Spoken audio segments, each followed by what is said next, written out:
아버지일진데 나를 공경함이 어디 있느냐, 내가 주인일진데 나를 두려워함이 어디 있느냐 하나 너희는 이르기를 우리가 어떻게 주의 이름을 멸시하였나이까 하는도다. 너희가 어떻게 나의 이름을 우리가 어떻게 주를 거룩하게 하였나이까 하는도다. 이는 너희가 여호와의 식당은 경멸히 여길 것이라 말하게 되느니라. 만군의 여호와 이르노라 너희가 눈먼 희생제물을 바치는 것이 어찌 악하지 아니하며 저는 것 병든 것을 드리는 것이 어찌 악하지 아니하냐. 이제 그것을 너희 총독에게 드려보라. 그가 너를 기뻐하겠으며 너를 받아 주겠느냐. 만군의 여호와가 이르노라 너희는 나 하나님께 은혜를 구하소서. 은혜를 사랑이 없어서 하여라. 너희가 인정하였으니 내가 너희 하나님을 받겠느냐. 자리에 앉겠습니다. 하나님의 평안이 여러분 심령 가운데 함께 하시기를 예수 그리스도 이름으로 축복합니다. 아멘. 많은 성도님들이 싫어하는 3대 설교가 있습니다.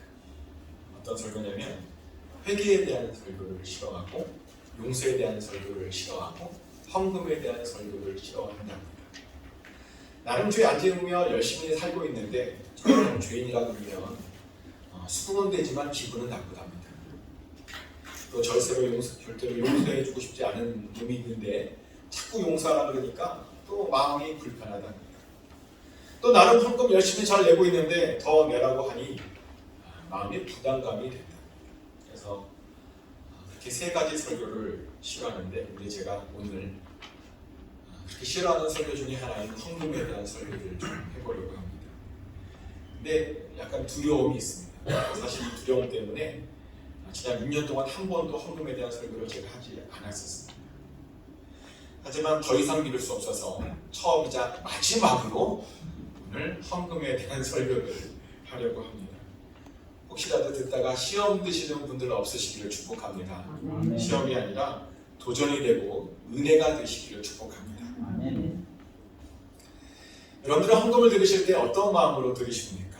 혹시 이런 상상해 보신 적 있으십니까? 헌금을 드릴 때 예수님께서 만약 그 앞에 앉아 계신다면 어떨까? 그러면 헌금을 드리실 때 당당히 드릴 수 있으시겠습니까? 아니면 죄송스러운 마음에 헌금을 드리시겠습니까? 정상적이라면 죄송스러운 마음에 헌금을 드려야 될 겁니다. 왜냐하면 사실 우리는요 우리의 모든 것들을 다 드려도 주님께 받은 그 은혜에 비하면 너무 부족하기 때문입니다. 그래서 항상 드릴 때 죄송스러운 마음뿐이라는 겁니다. 네, 그걸 아십니까? 예수님께서요 실제로 헌금 앞에 앉아서 헌금 넣는 사람들을 보신 적이 있습니다. 마가복음 12장 41절 말씀이죠. 예수께서 헌금함을 대하여 앉으사 우리가 어떻게 헌금함에 돈 넣는가를 보실세 여러 부자는 많이 넣는데 예수님께서 헌금함과 마주대하여 앉으셨답니다. 그러면 어떻게 사람들이 헌금하는지 관찰하셨답니다. 재밌죠? 관찰해봤더니 역시 부자들은 헌금을 많이 넣더랍니다. 근데요 당황스러운 것은 예수님께서 그 부자들의 많은 헌금을 인정해주시지 않으시는 겁니다. 대신 어떤 과부가 넣는 그 두 랩돈만 인정해 주시는 겁니다. 랩돈이 큰 돈이냐고요? 아니요. 그 두 랩돈은 오늘날의 가치로 치면 $2에 불과하답니다. 근데 예수님께서는 부자들의 많은 헌금보다 그 가난한 과부의 $2를 더 크게 보셨다는 겁니다. 왜 그러셨을까요? 예수님께서는 헌금 많이 하는 사람 싫어하는 걸까요? 아니죠. 헌금이 많다는 개념이요 우리랑 틀리기 때문입니다. 예수님에게 많다는 것은요 진짜 많은 것이 아닙니다. 예수님께 많다는 개념은요 비례적인 개념입니다. 내가 얼마를 드리냐보다 내가 가진 것 중에 몇 퍼센트를 드리냐가 더 중요하다는 겁니다. 사실 11조도 그런 개념 아닙니까? 딱 정해서 얼마가 아니라 소득의 10분의 1이라는 것이죠. 그러다 보니 과부가 넣은 그 두 랩돈이 부자들의 헌금보다 더 많았다는 겁니다. 왜요? 부자들은 풍족한 가운데 넣었지만 그 과부는 가난한 가운데 자기 소유의 전부를 넣었기 때문입니다. 그 과부에게 생활비의 전부를 넣었다는 겁니다.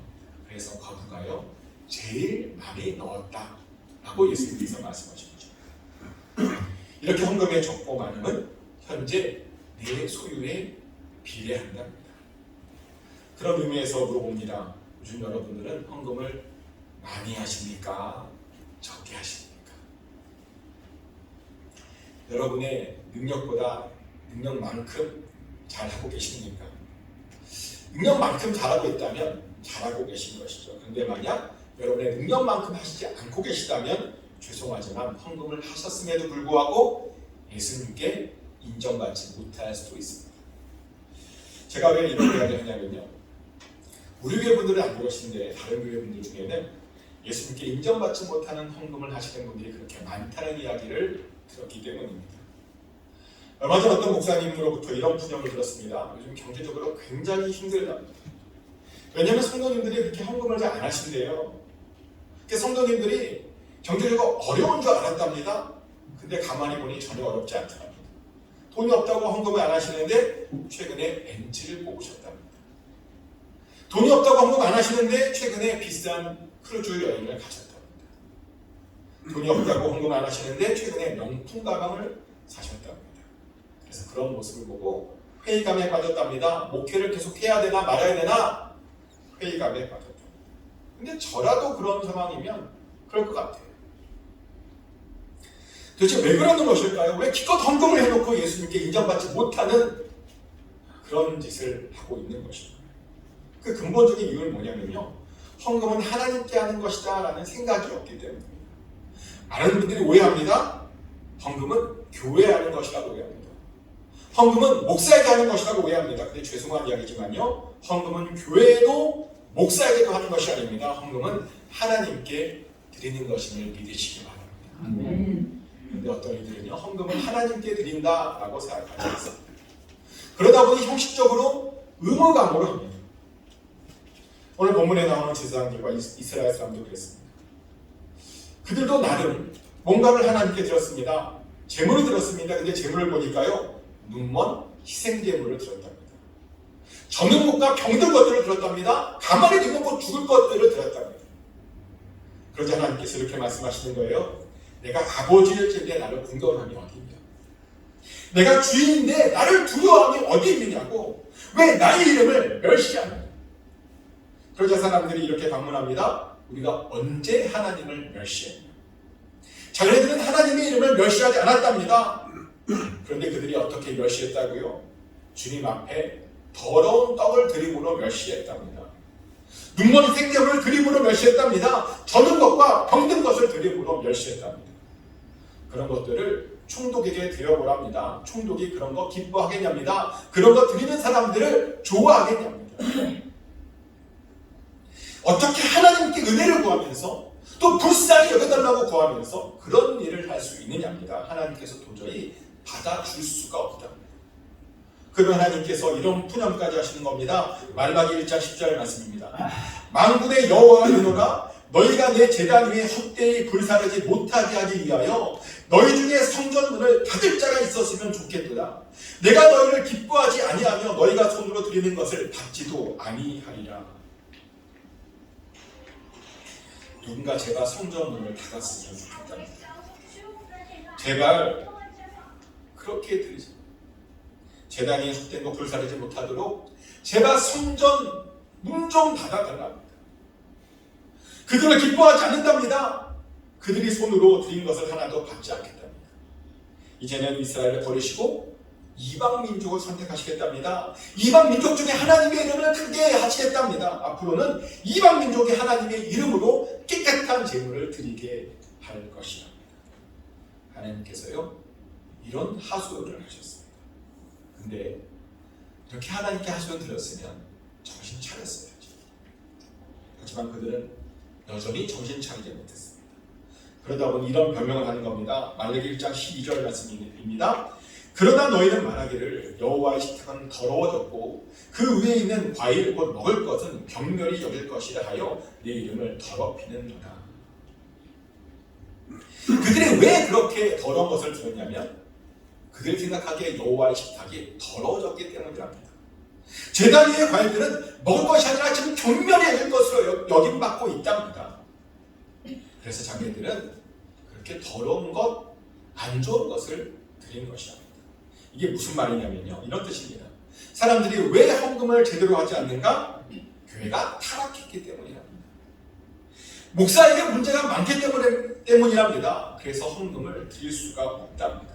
그런데 다시 한번 말씀드리지만 헌금은 교회나 목사에게 드리는 것이 아닙니다. 아멘?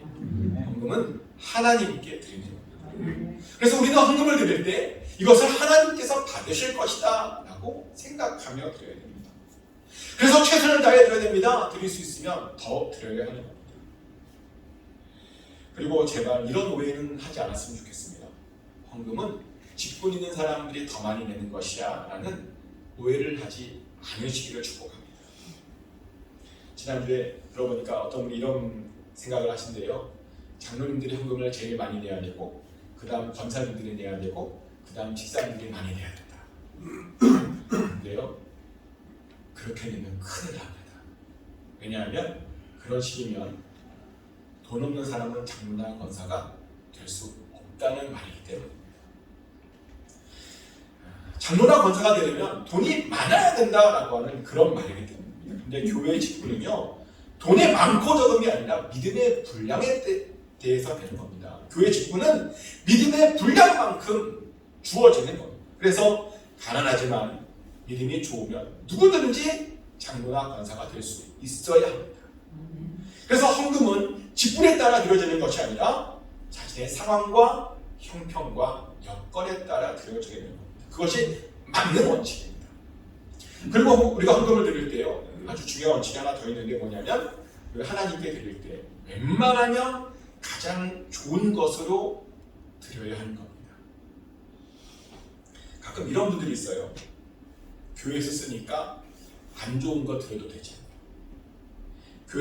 교회에서 쓰는 거니까 중고로 사도 되지 않아요. 그런데요, 교회에서 쓰는 거니까 가장 좋은 것으로 드려야 되는 겁니다. 교회에서 쓰는 거니까 가장 최고의 것을 우리가 드려야 되는 겁니다.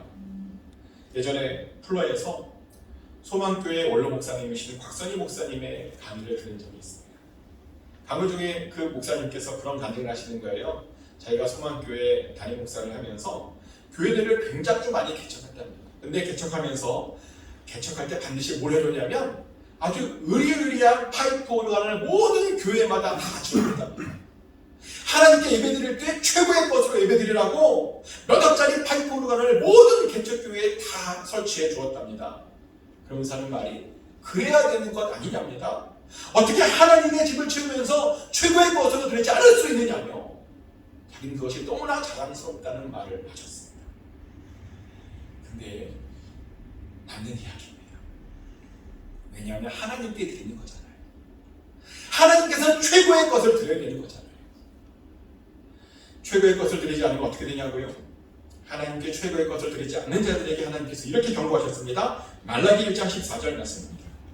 짐승떼 가운데에 수컷이 있거늘 그 선하는 일에 흠있는 것으로 속여 내게 드리는 자는 저주를 받으리니 나는 큰 임금이요 내 이름은 이방 민족 중에서 두려워하는 것이 됨이니라 만군의 여호와의 말이니라. 아멘. 흠있는 것으로 속여 하나님께 드리는 자들은 저주를 받게 될 것이다. 왜요? 우리 하나님께서는 큰 임금이시기 때문이랍니다. 모든 민족들이 다 두려워하는 만군의 여호와 하나님이시기 때문이랍니다. 맞습니다. 바로 그것 때문에 우리가 하나님께 최고의 것을 드려야 하는 겁니다. 그런데 이것은 단지 물질에 대한 것만 이야기하는 것이 아닙니다. 우리는요, 우리 인생 중에 최고로 좋은 때도 하나님께 드려야 됩니다.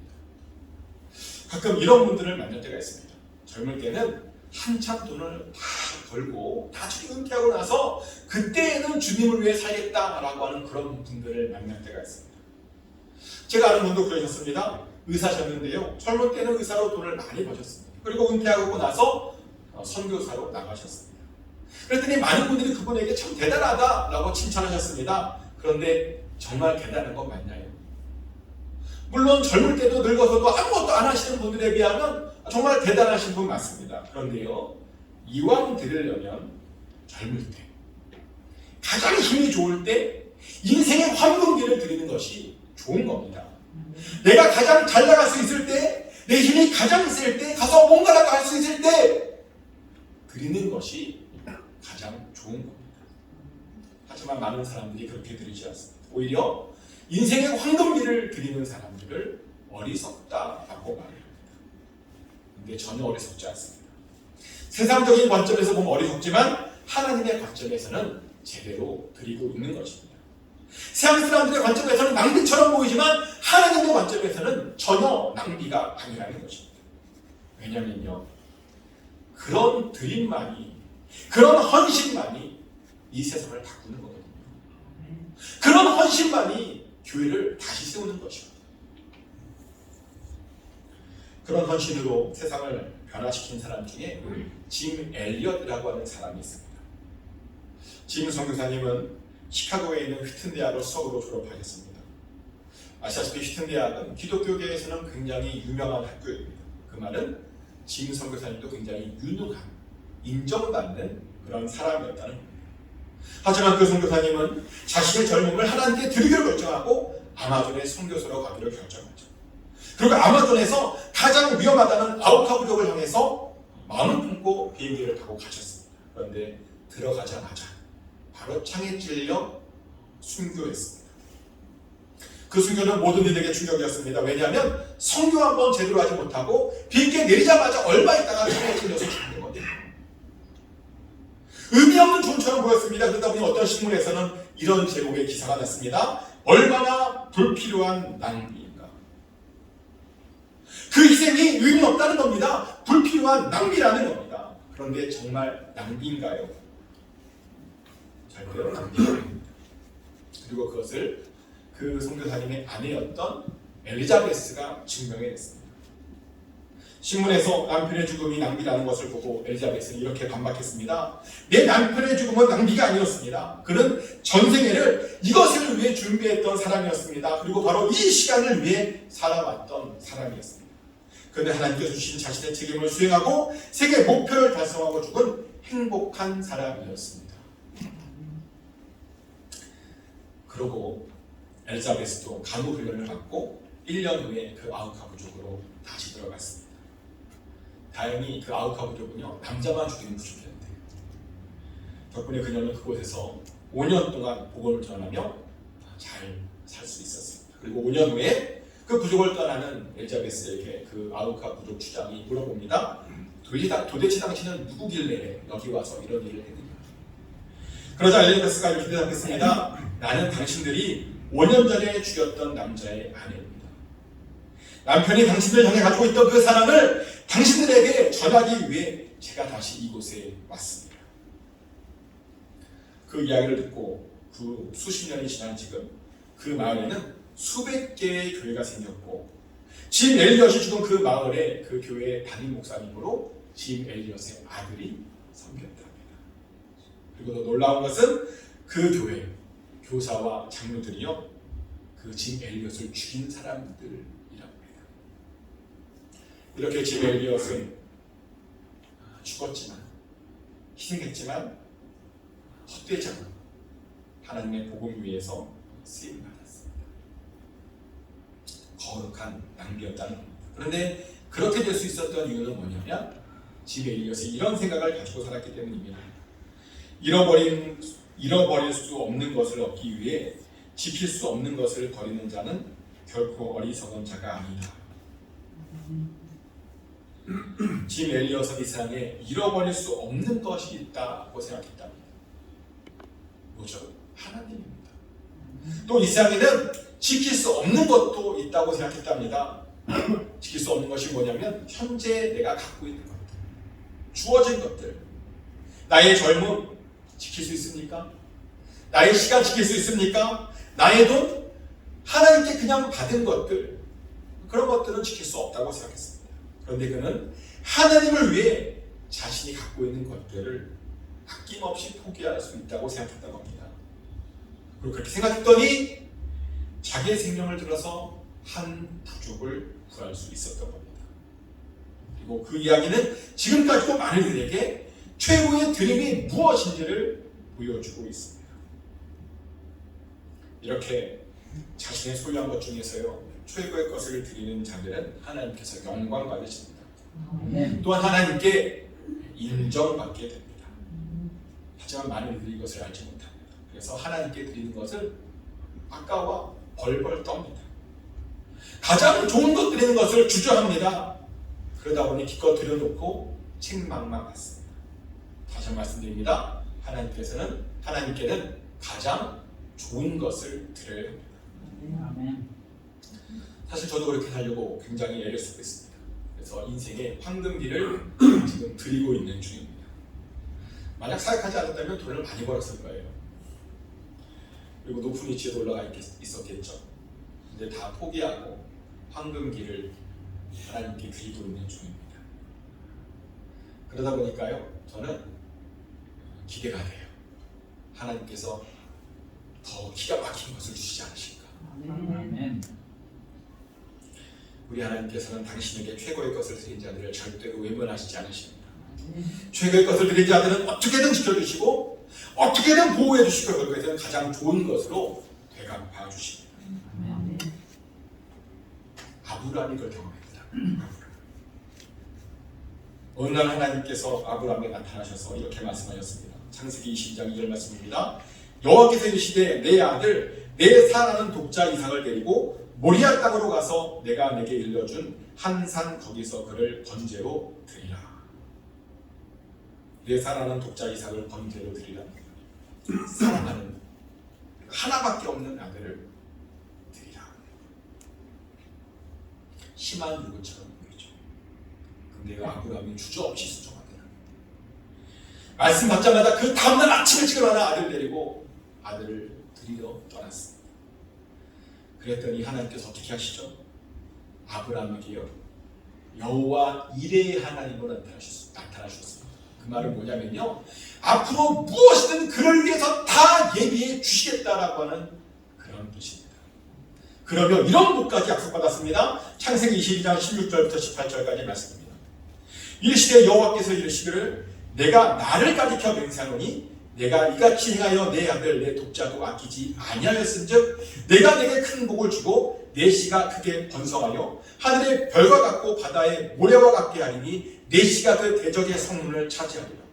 또 내 씨로 말미암아 천하 만민의 복을 받으리니 이는 내가 나의 말을 준행하였음이니라 하셨다 하니라. 아멘. 아브라함이 아무것도 아끼지 않고 다 바쳤더니 그에게 큰 복을 내리시겠답니다. 그의 씨가 번성할 것이랍니다. 또 그의 씨가 대적의 성문을 차지할 것이랍니다. 천하 만민이 그의 씨를 통해서 복을 받게 될 것이랍니다. 그러더니 정말 예수님께서 아브라함의 자손으로 태어나셨고 그 약속대로 이루어졌습니다. 왜 그랬다면 아브라함이 아끼지 않고 최고의 것을 드리려 했기 때문입니다. 자기 것을 하나도 아까워하지 않고 다 드렸더니 하나님께 그 이상으로 받았다는 겁니다. 이렇게 우리 하나님께서는 아끼지 않고 최고의 것을 드리는 자들에게는 가장 좋은 것으로 갚아주십니다. 아멘. 그러니 여러분들도 가장 좋은 것으로 드리십시오. 아멘. 내가 안 쓰는 것, 나도 필요하지 않는 것 드리지 마시고 가장 좋은 것으로 드리십시오. 할 수 있으면 여러분의 능력보다 더 드리십시오. 그럴 때 여러분의 삶에도 기적이 일어날 줄 믿습니다. 정말 축복하는 것은 2024년도에는 가장 좋은 것 드리시고 하나님께 좋은 것으로 되돌려가는 저와 여러분 되시기를 예수 그리스도의 이름으로 축복합니다. 아멘. 기도하겠습니다.